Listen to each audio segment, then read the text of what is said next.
Hey there, my name's Mark McCartney and welcome to the What is a Good Life podcast. Over the last 2 years, I've interviewed over 150 people around this question, not to come up with a universal answer, but to provide you with content that inspires you to find and define your own answer to this question. While I'm also trying to share with you what I perceive to be more genuine expressions of the human experience. On the 17th episode of the What is a Good Life podcast, I'm joined by Bayo Akomolafe, who is a widely celebrated international speaker, posthumanist thinker, professor, public intellectual, and author. Bayo is the founder of the Emergence network. He currently lectures at Pacifica Graduate Institute, California, and the University of Vermont, and was appointed the inaugural Global Senior Fellow of the University of California's Othering and Belonging Institute. He has also been appointed the Senior Fellow for the New Institute in Hamburg, Germany. In this episode, Bayo shares with us his journey of moving beyond the confines of final statements, final destinations, and boundaries. This conversation delves into the abstract, the philosophical, and the practical, as well as Bayo's personal experiences of what his son with autism is teaching him about wisdom. We discuss the importance of cultivating bewilderment, wonder and inquiry, and disrupting the logic of continuity for new ideas and solutions to emerge, and in order to break the cycle of problems and solutions feeding each other.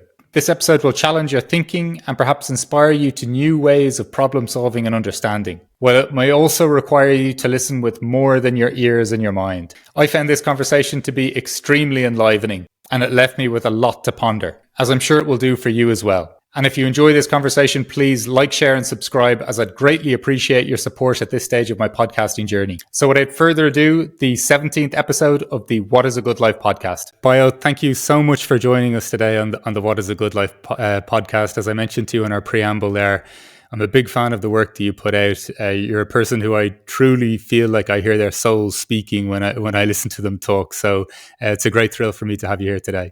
I'm so glad to be with you, brother Mark. Thank you for having me.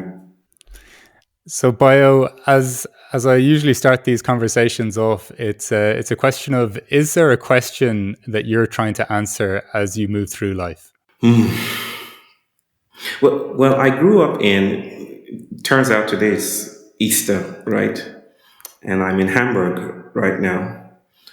And my family and I, just a while ago, were deciding to go someplace. And then we found out the whole city is shut down. The whole city is closed, and we're shocked about it. I grew up Christian. I grew up in a very Christian household, and heaven was my description of arrival, was my waking and sleeping fantasy. Probably a little bit more than maybe the pastors intended. I took it up as a sci-fi project. Like, what does it feel like? What would such a place that is ontologically pure, that is removed from the scandalous meandering of matter, what would it look like to live there, right? Is there dust? Now, if there's dust, that's a lot of problems, right? Now, if there's no dust, that's even more problematic. Like, what would it be like to live there? If I go wandering through the woods, with a friend, maybe one of the jungles in heaven. I'm supposing they have jungles, and I lean on a branch, and the branch comes whipping back, this whiplash, and hits my friend in the face. Does it hurt? Does it hurt there? Or are we impervious to pain? If we're impervious to pain, how do we feel pleasure? Right? So I started to ask these questions as a teenager and quickly ran into a lot of problems. Hence, I don't identify as Christian anymore.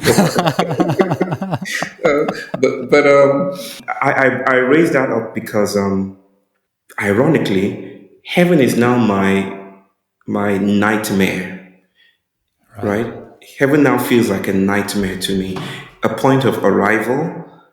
It feels closed to me, and closure is the most terrifying prospect to me, right?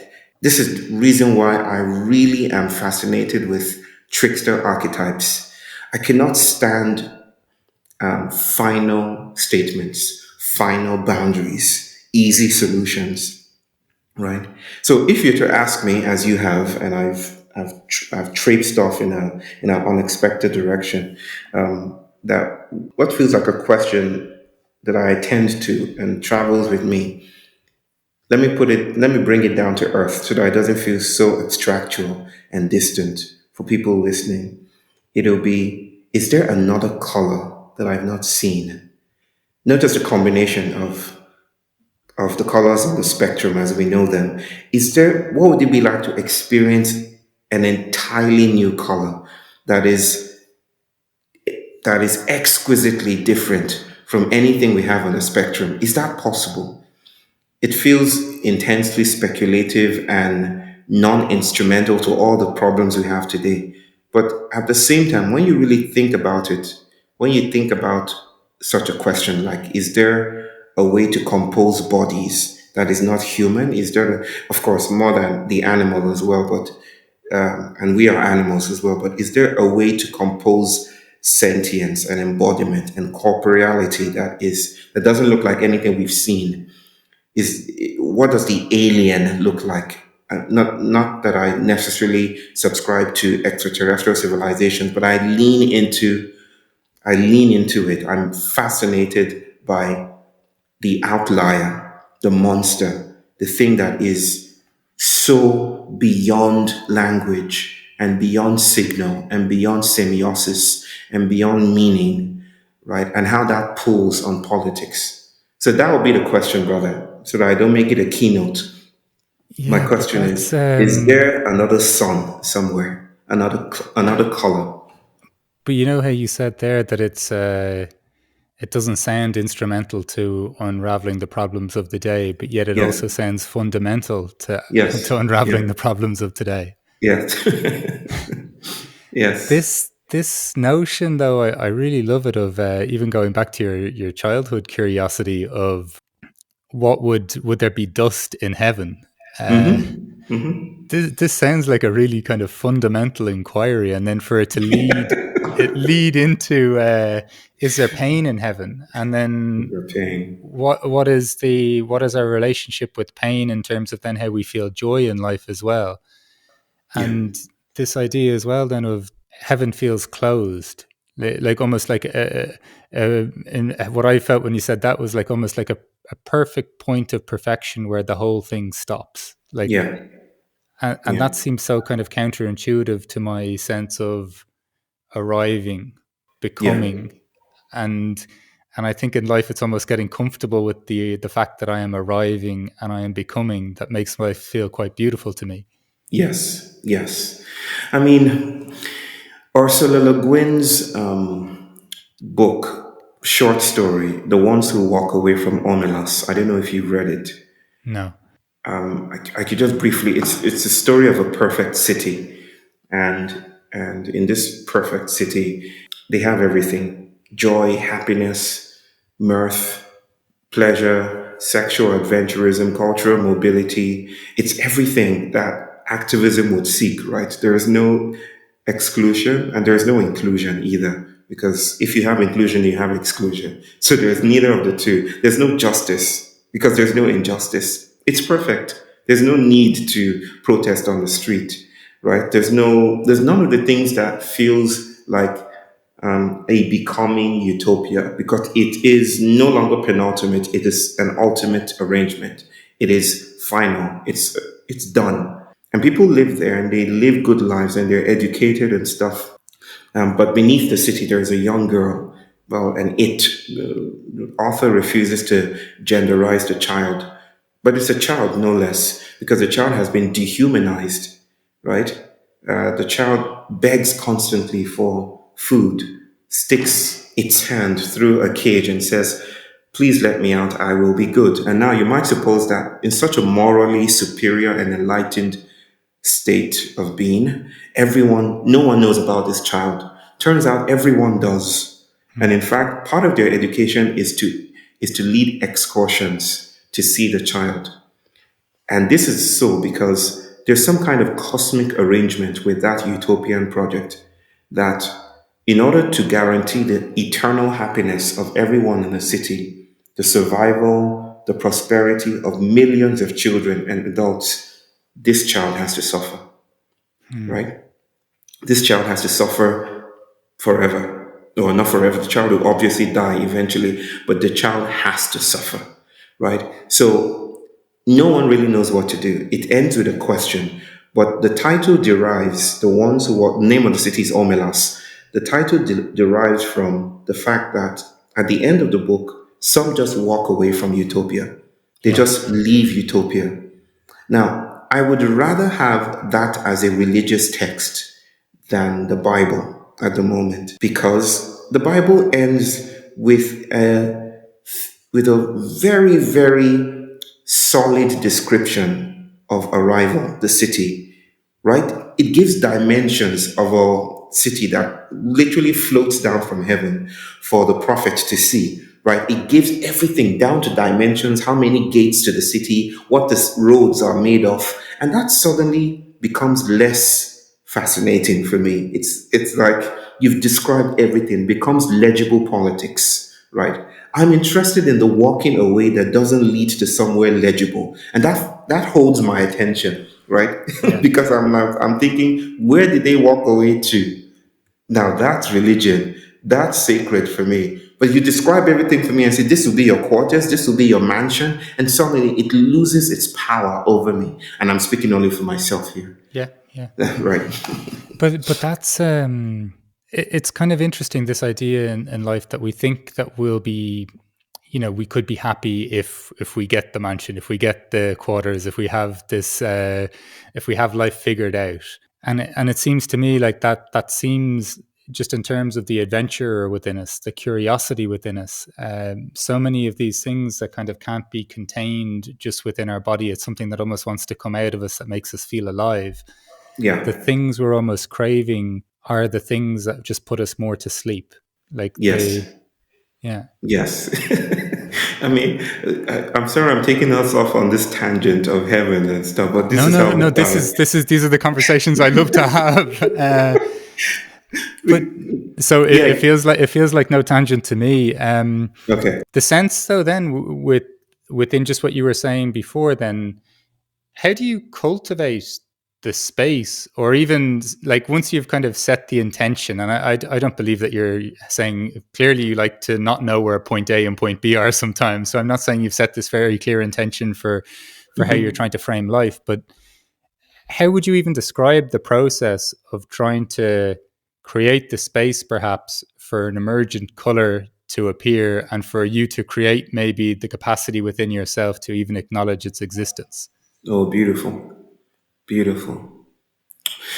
I have an entire conglomeration of theoretical assemblages that I think I'm co-curating to address this very same question. But it's interesting that I started out trying to do this even as a teenager, right? I wrote intending for it to become a novel.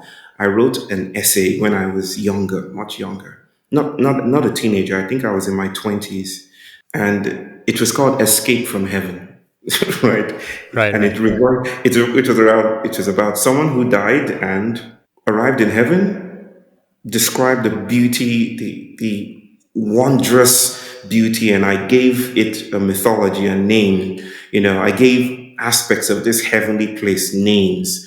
The angels had names, certain parts of the garden had names, and people had names, but everyone was always smiling. And then it quickly lost its charm, right? Because he found that there was this pressure to be positive, and behind the fixed smile on everyone's faces was this desire to be sad, and grief was not permitted here. So there was this rebellion in some aspects, in some quarters of heaven, where people, I shouldn't be giving the plot away because now I'm feeling the desire to complete this story.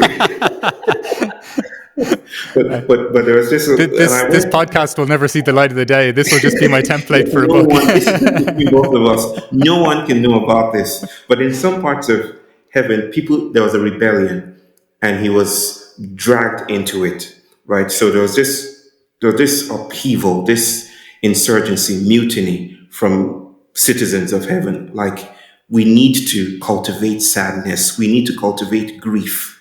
And the way they do this is that they slip in through a crack in one of the multiple geological features that define this utopian project. They slip in through a crack and they practice grief. And then the story goes through other lengthy lines of how they actually escape heaven. But I'm not going to give that away now. But it seems I've always been maybe morbidly fascinated with cracks, right? Yeah. Places we can slip through, to be other than what surveillance, imperatives would have us be, right? So for me, it seems that the world, when we think about the world as ongoing emergence, flow, not heaven feels like a repudiation of becoming, right? It feels like a rejection of emergence. It feels like the end of history, which is terrifying to me, no matter how happy this project is. It feels like no more sadness, no more pain, no more whatever. And that's terrifying to me, as I've already expressed.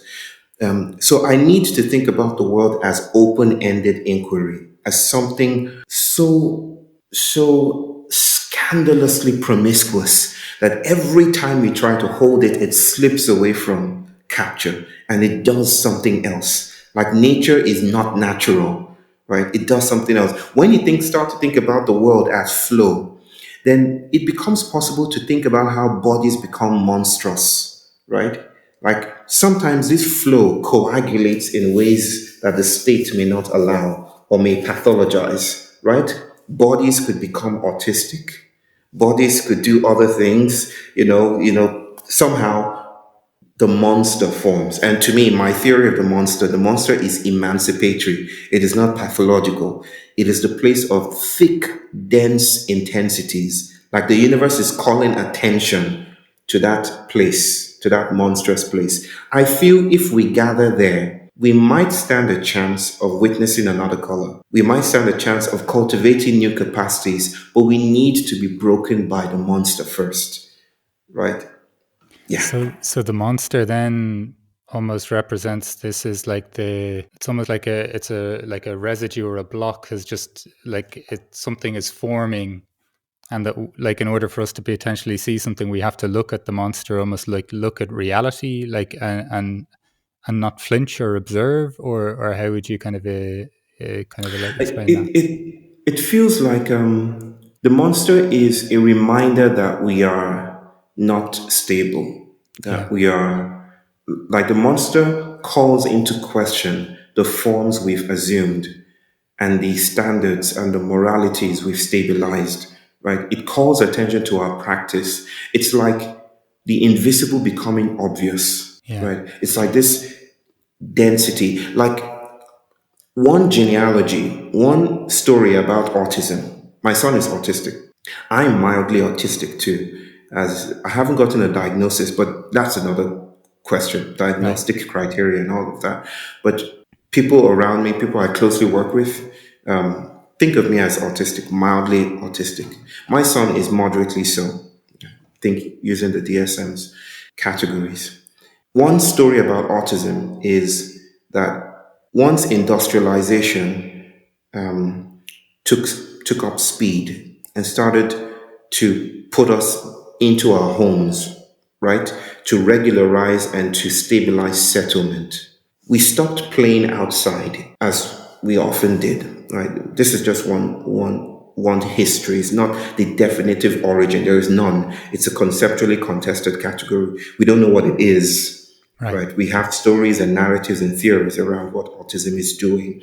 But one story says that it's connected with vitamin D and with sunlight, right? Because there are golden age, no, not golden age, empirical studies, meeting the golden standard of experiment that suggest that vitamin D, the supplement vitamin D, calcifediol and all of that, actually reduces autistic symptoms in children. So I guess that industrialization seems to be this attempt to stave off the wilds, Yeah. right? To push away to create room for the citizen, proper, pure rationality. And in that effort to do that, to cordon off ourselves, to quarantine ourselves, we kind of brought in the wilds. Like the ambassador of the wilds is autism in one sense. And it's a horrible name. It's a horrible name for a sensorial aliveness, which is not romantic. I don't speak about it as some romantic, pure thing that should be made into some hero thing. No, it is troubling and it's difficult for many people and many parents and families dealing with it. But I think we can also say to some extent, autism challenges our ideas of subjectivity, that we are proper selves, that we are, that language is what gives us our status as humans, right? It challenges that. It disturbs our claims to arrival. And that's what the monster does. The monster has been this cultural tool through the ages to disrupt, morality, to invite us to spill away from capture, right? The monster directs our hands to touch also the monstrosity of our bodies. Like the monster's greatest task is to remind us that we are not anything else but monsters as well. We are monsters just as much as the monster is. Right. Yes. So I feel the job of politics is to build sanctuaries for the monster to thrive. And when that happens, then we can be alive to new things, new colors, new sensibilities. I don't know. There's something so whole, or some the way you describe, like there sounds like there's something integrated in that thought, like that there's like an integration of reality and acceptance of what is, and sometimes when you talk about it, even in the sense of industrialization, it's almost like we've clearly sanitized these areas for this human creature, monster, whatever you want to call us, to be able to Yes. function. And the way I kind of see it at times is we've kind of put these sanitized layers on top of what is like what is full of vitality, what is pulsing, what is moving, and we try to have these fixed models of how we live and fixed ideas even as to what the labels that we use mean about different situations or things or experiences. Whereas when we put a fixed model on top of something that is pulsing, that is something that is ever emerging, that's kind of where our suffering comes from. And Yes. the Yes. longer a continuous thought or frame of looking at something continues while everything is changing, we're just Yeah. going to get these pain points or this suffering or even these experiences that point out perhaps all is not well in this system. Like, do you understand? Like, all is not like this. We haven't figured this out. As much as we want to cling to that of what we have or that judgment or that value right now, like because as humans generally, you've mentioned these lovely expressions even in the book of people wanting to leave utopia, of you wanting to leave heaven in your story. Like, generally there's still something within us that wants to move into the uncertain, that wants to explore, that needs to find new colors and find new ways. Yes. Yes. Yes, indeed. It's that and it's not to say that there are two streams. There's stability and there's emergence, and then we're missing emergence, and we need to flow in emergence, and everything will be perfect. Yeah, Again, I've tried that too. It's not like, oh, I get it now. So we are in cities, and the thing to do is to move away from cities and to move into the wilderness, and then everything will be. No, there isn't some originary point to return to. Like, there is a sense in which a lot of some discourses about indigenous realities and cosmologies see indigeneity as through this pink tinted glasses, right? That the thing to do is to return to being indigenous, right? This idea of indigeneity being some primordial, primitive state of being that reflects a loss of sophistication, or maybe a gaining of sophistication, but something prior and more holistic than modernity, I think is how modernity thinks. Right? Yeah. This is exactly how modernity thinks. So there isn't some return to purity. It's that whichever road we take, I mean, we're in this unending saga, right? It's not Star Wars 1 to 6 or 1 to 9. It's Star Wars 1 to a million and then some, Yeah. right? We're on this unending saga that continues and unfolds, right? There isn't a plot. There isn't a single plot here. There isn't a single cause. There isn't a single evil. There isn't a single good. Is morality even questioning itself? This ongoing inquiry, experimenting with what might be, what might yet have been, what has been, and what might yet, what might yet be. I'm playing with tenses here. Yeah. Is how I see this processual, what I rudely call reality. Right? It's more than a reality. It's also speculation. So the thing to do is not to get back to that. Is to notice that even when we take on new projects of becoming embodied with the world, we are also opening up spaces for new problems, right? Yeah. And this is the reason why I say we need a politics that gives us new problems. We need new problems today, right? We need other kinds of problems. Our politics is stuck on the same problem. Maybe there are new problems to end that might be engendered when we posture ourselves differently. And it's this posturing that is figured by the crack. So no figuring out anything, just continuous flow. And in your own experience, how have you moved to this point? Because I know you used to you had your career in psychology as well, or that was a focus. Like how has your viewpoint evolved to this point where I don't need or I want to be in flow or in aligned with the flow of life as opposed to arriving at fixed points? Right. Just an aside too, modernity is also aligned with flow, no matter how it wants to separate itself from it. Right. So modernity is one creative expression of this flow. Even if a wave aspires to become the ocean, it is already the ocean, right? If a wave says, one day I shall become the ocean, right? It's still the ocean in its ongoingness, right? So modernity is one creative expression of fluidity, of an open-ended universe.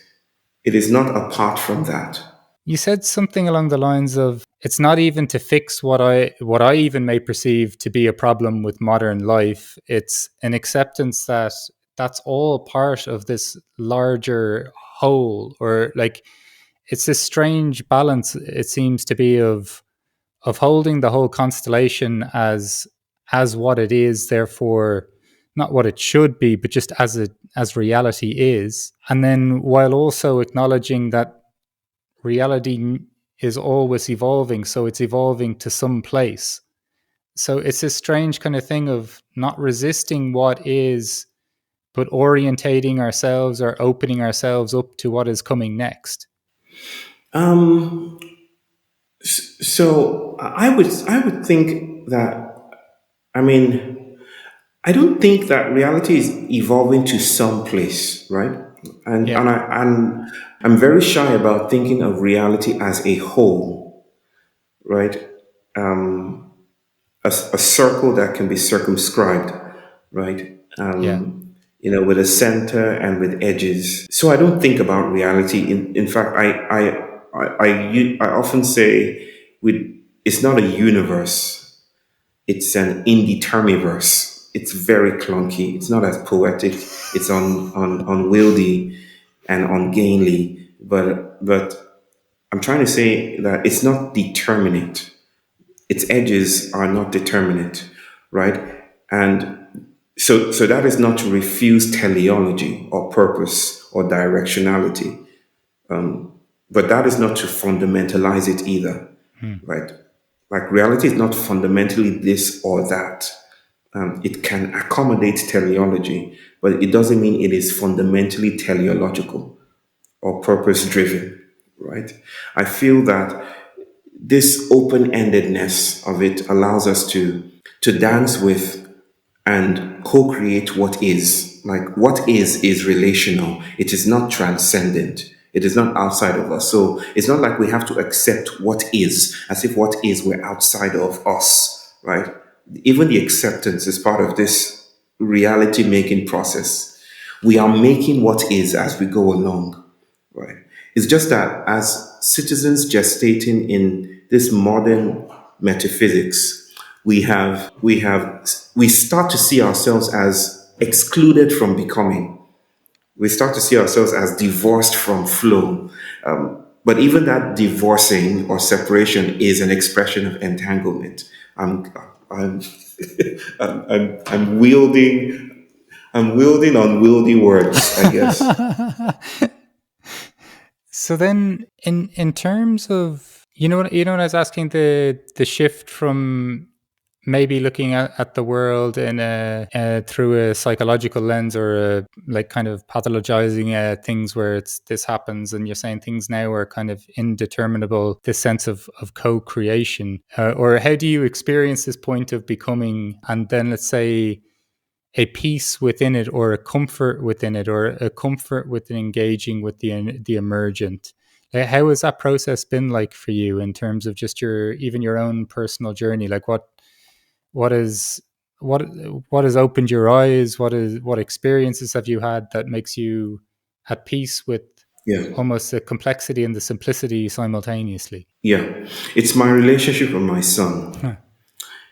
I could theorize about emergence and open-ended inquiries and posthumanist performativity and ontofugitivities and transracialities and embarkation and post-activism and words that spill, and I could give language to this, but I think I wouldn't probably be as sincere as I could be if my son didn't arrive. Right. Like my son is that, you know, the Pauline letters, the of Saint Paul, where he's asking, I think, was it in Corinthians, one of the Corinthians is one of those letters that he wrote. He tells about his struggle with something. He calls it a thorn in his flesh. The jury is still out on what he was referring to. We don't know what he was referring to. What's the thorn? Was it a real, literal thorn? Why would he pray about it? Because he prayed to God and said, please take out this thorn in my flesh, right? So theologians speculate that he was speaking about his hidden homosexuality, maybe a child he had somewhere, or an infirmity of some kind, a sickness or something, right? No one really knows what it is. What's vital to know is how he responded to this thing that wouldn't budge. He writes further and says, but the Lord said to me, my grace is sufficient for thee, right? Like, you're going to live with this. You're going to stay with this. Stay with this. I'm not going to take it away, right? I think that's a very humbling place in the Bible. One of my favorite places to return to. This invitation to stay with the thorn, especially that response, my grace is sufficient. What does it mean for grace to be sufficient to loss? What kind of grace is available in a space of loss? You know, a place of infirmity, a place of disability. What kind of grace? What does grace sufficient mean in a crack? So my son is autistic, and I didn't want that. I'll just reduce it to that. I did not want that. And it's because, as someone very astute and wise that I respect told me recently, I had been habituated out of my own autism, right? I'd learned how to mask it. And so there was this vigorous refusal for this energy to be propagated, right? And so my son being more autistic than I am, I'm using popular parlance. I don't mean to think about autism as if it's a property that one has, but you get my point. I wanted my son back. I felt I had been robbed of my relationship with my son, and that the son that did arrive was an imposter, right? Like he was Pinocchio. And my prayer every day was that Pinocchio would be a real boy, that his woodenness would disappear and he would be real, right? Thankfully, I'm no longer in that place. I don't like to speak in terms of final statements. Like, it's a constant Yeah, everyday yeah, yeah. thing. But my son is teaching me. The roles have been reversed. He's teaching me how life springs up in unexpected places. He's teaching me how to be wise, right? And I think wisdom is that which obstructs convenient continuity. So I can wax poetic about emergence, but my son is my real teacher. I'm living it every day with him in the locality of our father son dynamic. I'm being coached and I'm learning how to stay with the trouble. Yeah, Oh man, that's I don't know. There's something so beautifully sincere about that, I don't know, just this idea of what you were saying there about the habituating yourself out of something and then resisting an energy in a person you said that you see as wiser than you pointing this out. There's so much to that whole scenario, if you know what I mean. That's just there's so much to take in with that. Like I just love the idea then of not the script being turned on its head, but just literally almost being flipped, and then you're like, oh wow, this is what's happening now. My son is teaching me. I've gone from this place of, I don't know, wishing for something or hoping for something, and now it's no, this is my life. This is what I'm experiencing, and this is the yeah, there's beauty in this if I almost like if I remove myself from seeing it or something along those lines. yeah, yeah. I used to try to correct my son's gaze, right? Wow. You know, he would not look away. He would not look directly, rather. He would look away. He does perform this interpersonal visuality more these days. He looks directly into our eyes, but not for long. It's like he cannot take it fully in, so he turns away, Yeah. right? And this somehow, right? And this feeling is not mine, right? Not that I'm dismissing accountability or complicity or imbrication with this feeling. This feeling, the fact that I felt it and I felt this way means my body was open to those frequencies, right? But I refuse to reduce it to property as if it was generated from here and not ecologically. I wanted to correct that. I remember trying to use CBT, cognitive behavioral therapies, to try to reward him to focus, right? But visuality is not the imperative for him. That's not how he meets bodies. He's just fascinating in the ways that he communes with the world. That doesn't reduce it to this insanity of visuality. Yeah. It's like visuality is pathological for him. Like visuality doesn't is violence for him. It gets in the way. He doesn't need to see. Sometimes through the corner of his eyes, he notices details that, with my eyes wide open, I cannot see. I'm like, how did you notice that little thing from far away? And he's just like this. So I started to think about that way he sees as looking away at, right? Not looking at, which is what is the neurotypical thing to do, looking at or looking away from. It's either one of those, right? You're looking away from something or you're looking at something. But he performs this grammatically queer style of visuality that I call looking away at. Like in turning away from you, he sees you well, Yeah. Yeah. right? Yeah. Yeah. Like it's Yeah. peripheral, like it's almost animal like. It's only in the peripherality that he sees something that I cannot experience. And I think that's what the monster does. The monster is this invitation. Like maybe we're in trouble with climate chaos because we're seeing things too clearly. Hmm. Maybe because we have all our facts straight. Right? But there's this imperative of clarity that forces and commands this frontality, right? That focus on the problem, focus on it, straight, eyes straight forward, postures up, head straight up, and it commands this posture. And I think the posture is creating the crisis, or the posture is nourishing the crisis. Maybe in losing some of that, I have to write this down. Maybe in losing some of this posture, then we are able to navigate the world differently. Maybe in becoming animal, maybe in becoming autistic, we are able to navigate the challenge.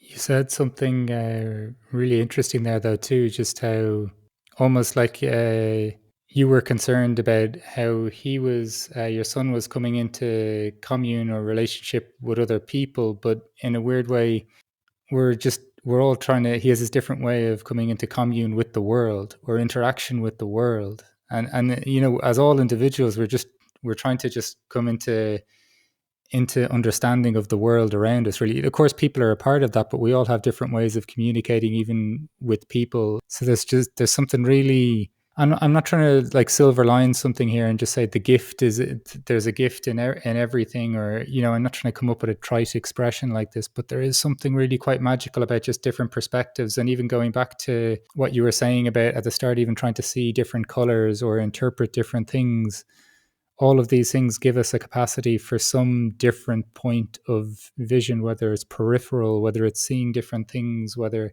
it's an idea of the monster, or whether it's the idea of we need or we need different problems in order even to figure out even some of what we have at the moment, or changing posture. Like when I change my posture, I automatically, or if I look at things in a different way, like there's just some, I think there's some really lovely stuff, even, and then even just how you're looking at your son, just there's so much things you're saying here that just seem to be about like how we observe things, and not being tethered from the point that we're observing things or the world around us. Yes.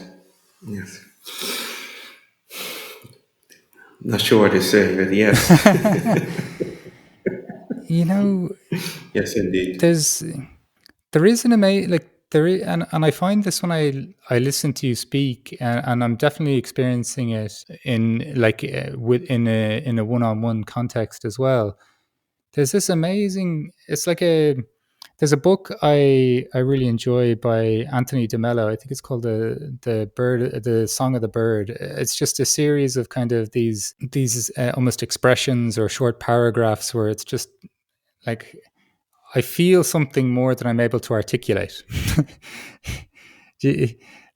I don't know. There's you almost seem to cultivate these words or these spaces either through your words or through the pauses, or whatever it may be, where I feel something very strongly, and I'm in a place where I'm not even sure. Like I know very clearly what I feel very clearly what I'm feeling, but articulation doesn't come so quickly from it.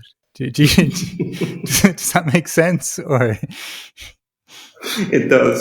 Sometimes I feel I'm saying nonsense. no, but definitely like, not though. Like, do you get me? Like, like the feeling is undeniable. But yes. You are not the first to say this, and I'm gratified to hear this. It feels like feedback, but it's also true that I've often come across some folk that say, "Nah, this is all nonsense. This is nonsense. We have to get right down to the facts. We have to get right down to it." And I understand that sentiment. Sometimes you just want your pizza, with all the ingredients specified and things, and you want a transaction, and you want to get right to the point. I don't know how to do that. I don't know how to get to the point. yeah, I don't even my even my our wedding vows, right? Instead of do you take this? It wasn't a yes. I couldn't say yes. It wasn't yes, I do. No, yes is too tiny. I read a poem. I read a poem and it was meandering. I could almost feel. I'm sure he didn't do this. He was a nice man, but I could almost feel the pastor, the person who joined us together, rolling his leg and just say, "Please, just say yes already. Come on, just say yes and get out of here." But it was in a garden and it had no walls. My wife and I rejected walls right? Again, that theme and motif of being uncomfortable with Yeah. closure, right? Like it's strange because simultaneously I like warmth and I like to be covered and I like tiny spaces. Like I'm not a very public facing Right. person. Like if I travel to a new place, I go into my hotel room or I go into the room that has been carved out for me and I close the curtains and I just love the hiddenness of it. And at the same time, I love the open-endedness of things. Like maybe my pleasure in that form of warmth is dependent on the acknowledgement that that warmth is a creation of the open-endedness of things, Right. right? Not the repudiation of it, not the other of it, but the creativity of it. I'm just thinking along with that. But back to my point, many people that I meet often say, yeah, we don't need this. We don't need this stuff. Tell us how to solve climate change. What's the technology? What is knowledge? Get right to the empirical status of it. We don't want this meandering stuff. And this is the reason why I fail in many contexts to reach people. And that's perfectly fine. But I don't know how. I don't know how to arrive. I'm a traveler. But what I feel, and it's usually in when I say that expression, when I say this is my experience, these are the experiences that I think something magical is happening in, like where it's usually from someone that I don't know, I get a sense of like there's a connection either with that flow or there's an aliveness with that person, and I'm in the space of that aliveness myself, and it's I experience these moments in my life as well, where I don't know, I kind of get a sense that I'm conscious of my connection to the overall. When you use that kind of a analogy of the wave not realizing that it's part of the ocean, that's the kind of, and I think that's just an uncomfortable space for people to inhabit, because I think that just leaves us open to this much wider openness where I think on a, as almost like on a deeper level, those were the solutions. It's my own bias to think this, right? Because it's part of my own investigations in life. But I have a sense that those are where the solutions actually lie. And it's hard to convince people that perhaps this is the actual stuff. And maybe we're looking at something, and I'm not trying to compare things and say shallow or not, or reduce one approach to saying that that's not it or the opposite to that. But just, I don't know, there's something in the way you capture things that just, there seems to be a real sense of aliveness to it, or at least openness or possibility. Thank you, brother. I appreciate that. I'm even of the opinion that we need, this is how I often figure, come into a conversation that is perhaps focused on climate chaos and stuff, that I think we need more than a solution. What's more than a solution? Bio, come on, let's just speak about sequestration and carbon capture technologies and mitigatory technologies and legislation and activism. All this more than solution you speak about. But if you just hear me out, maybe this could be best conveyed with the story of Job in the Bible. I don't know, I'm getting all biblical this afternoon. It's Easter, so why not? Very timely. Yeah, good timing, good timing. In Job is, the story Yep. of Job in the Bible?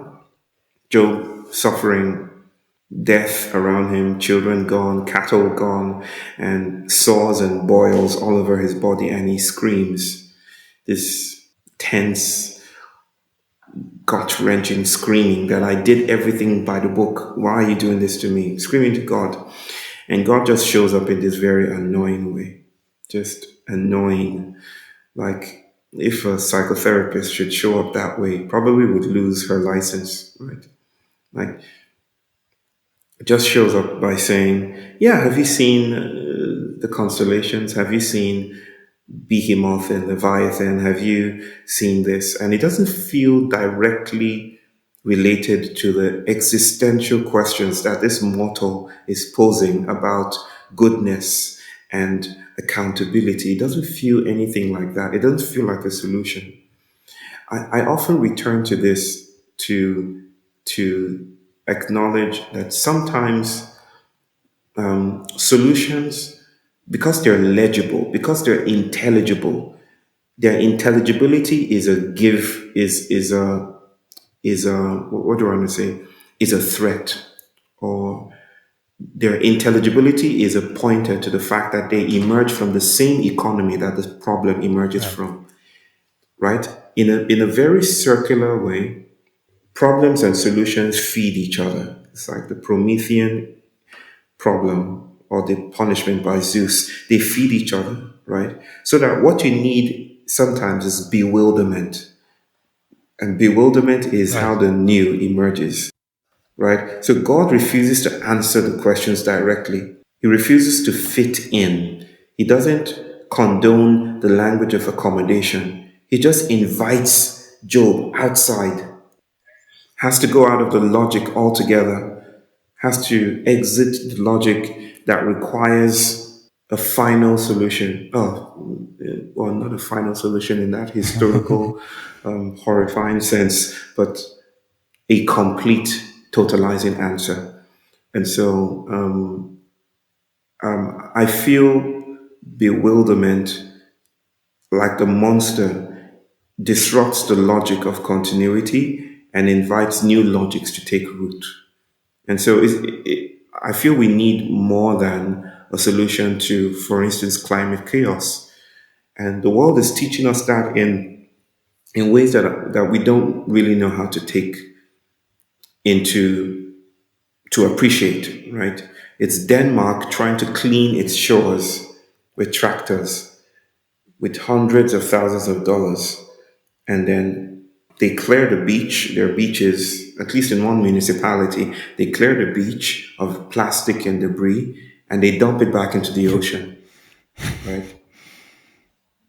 It's like, because the solution is still dependent on the terms that the problem has Yeah. dictated, right? It's like we're still thinking in terms of ourselves as users and the world as background. We're still in that logic. So even if we were to delay symptoms, if we were to push it out a little longer, it's still the same logic. We're just giving room for the problem to fester in different ways. Like switch off your lights. Why? It helps, Yeah. Yeah. right? Don't fly. Why? Right? It helps, but we're still stuck in the same logic. We're still users of the planet. And that's where things get sticky. When you were mentioning just the experience of Job and bewilderment, it just made me think of the idea of, I think it was Einstein said he had to, in order to discover special relativity or general relativity, had to go out of his mind. There's something, it's almost like the key, what you're talking about. I think it came in a Yeah, dream or yeah, and something. but this sense as well of like the current structure can't be both the poison and the cure. Yeah. So this line of thinking or this mode of thinking that you have is more to kind of cultivate, and not, I'm not saying this is with a direct intention again, but just potentially this cultivating this bewilderment, cultivating this, like, what does that mean? Oh, I feel some, like the just something that takes us just out of the I like sequence, waiting. the sequence of our logical mind.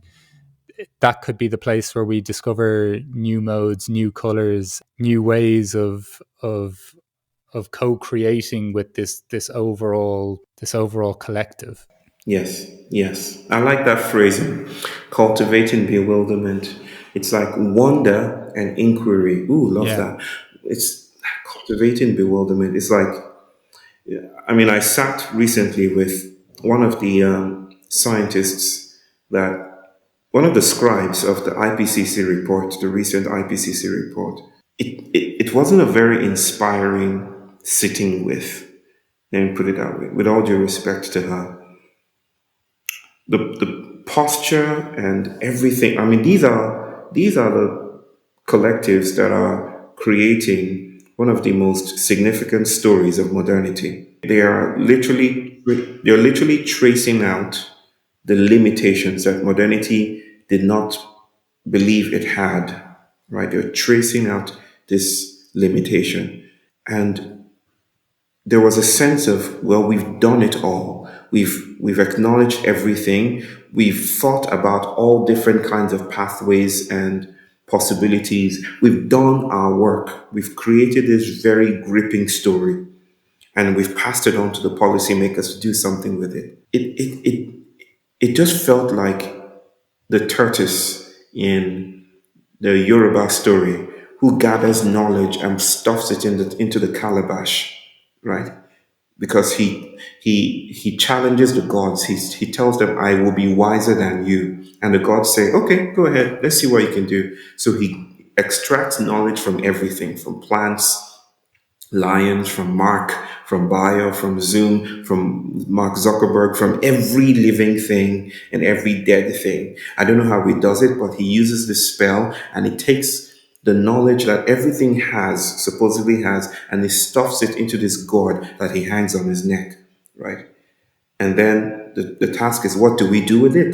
So he attempts to store it up on a large tree by climbing up the tree. But he's unable to climb because this gourd is in the way. Like the knowledge he's gathered is in the way. And he's unable to climb. A grasshopper, who's the stupidest of all animals in our mythology, hops by and says, "Why don't you just put this gourd on your back? I've been watching you try to climb. You don't have the skills, my brother. Put the gourd on your back, the calabash on your back." And he hops away. And the tortoise realizes the futility of this archival mission, right? He notices that his knowledge got in the way of wisdom, or wisdom was from the stupidest of animals. Like this impediment became wise, and then he just abruptly stops the project and opens the gourd and releases everything back. I think I think there's a lot of things getting in the way. And this is good work. I mean, they're doing a lot of work compiling the statistics, telling the story of oceans swelling and floods coming and carbon emissions and all of that. They're doing a lot of work doing that, and it's precious. But I think we're still trapped in a solutionism that isn't wise. And again, wisdom is not just skillful knowledge application. Wisdom is when the world kicks back and requires something else of us that may not fit within the logic of a solution. I don't know. There's something about it that just makes me think of the tortoise collecting all this. It's almost like a form of control, right? Like it doesn't provide an answer, but just the more and more I get, the more like the more I have control over what comes next or what needs to be done. But I don't know, there's something within it then just to not not to ignore information, not to ignore all this. You know, as you said, it's not just one way. It's not even rejecting modernity and No, going back to no, a no. primordial way of being. But it's just a. I think you used the word humility when I think it may have even been when you were talking about with your son as well, but just there's a humility, I think, with information which allows something to also become wisdom. The ability to acknowledge, okay, there's still maybe something I'm not looking at here. There's still something I don't know, even though I know so much. Like there's something like that. Yeah, yeah. It is. You've beautifully curated that moment, brother, with your Yeah. summary. Yes, and you're pretty adept at summarizing things in Well, that way. Thank you. Yes, it I'm feels trying to right make to sure say I'm that. understanding as well what you're saying, to be honest. I can see you processing. I can see you just, Yeah. just, But it's look, Bio, I've really enjoyed what you've shared. It's been an absolute pleasure just to even for you to take me along with you on some of these lines of perspective or lines of inquiry, and then even experiences as well. Going back to the start, even just with the idea of thinking as a teenager of what is heaven and is there dust in heaven, you know, all the way through these ideas of, interesting. you know, looking for new colors, sharing with us the perspective of Yeah, how you potentially see how we do find solutions. even cultivating bewilderment, like humility, a willingness to shift perspective and let go at times. This beautiful story as well of your interpretation of your relationship with your son, and then your son's teaching you, like that. Just some really gorgeous sentiments here. And then this idea too of not things not being closed, not wanting to being comfortable with the fact of not arriving at a fixed point, and almost the things that we think we're trying to comfort ourselves with are the things that would almost take us, our aliveness, our adventure, our joy, or our co-creation, would remove ourselves from the process. Just as I tend to ask my guests at the end of these conversations, what is a good life for you, Bayo? I'll return back to the metaphor, the figure in that old essay that I'm going to now dust off and maybe just start typing up again. Escape from heaven. The good life in growing up was heaven. It was it was heaven. All heaven represents all the good things we get today. Now I'm not so sure. I'm not even so sure that I would frame the good life as the good life. Like the good life, it no longer feels categorical to me. I'm much more interested in the sensuous life and maybe even the sensuous Yeah. death, right? As an analog, a different cartography. Like in a way, I'm politely refusing to answer the question of the good life by dancing towards the sensuous death or the dying, or the aliveness, the openness to things. So that in some sense, I'm posturally slipping through the cracks and I'm looking you in the eye, or Yeah, yeah, maybe yeah, not. yeah. I'm looking away at, and I'm noticing the dark room. There's some loaves of bread here and there. There's a candlelight gleaming there. There are people crying as if in the corner they're practicing grief, like practicing it urgently because the angels might come and swoop in and push us back into the good life. And so they're crying their eyes out because it's urgent, right? And there's some there even marking themselves with pain just so they can feel pain again, right? It's like a sensuous refusal to be captured in any one Yes. thing. That's where I'm at. The sensuous becoming, no longer the good Yeah, life. and the God, that's a beautiful answer. The question even I'm asking as well is, what is a good life for you? Like even what that is for anyone, and this sensuous becoming. And I haven't published it yet, but I interviewed a lady who works with either as an end of life doula or a death doula, and also with taking care of bodies as well after they've died. And there's something so Yeah. gorgeous about the intertwining of death and life in that answer. And it was very much the same for her. She couldn't disentangle the idea of a good life and a good death. I don't know. I think there's something really alive about acknowledging death within the answer of what is a good life. And it seems like maybe seem like a bit of a paradox, but it isn't at all. It does. Yeah. It does. Yeah, it feels so welcoming. Like stuffing yourself in a hotel room and closing the curtains in order to see the universe properly. Bayo, look, I'm so grateful for your time, and thank you so much for joining us here on the What is a Good Life podcast. I've enjoyed this dialogue immensely, and I hope our paths cross again at some point in the future. It will. Thank you so much, Mark. Thank you very much.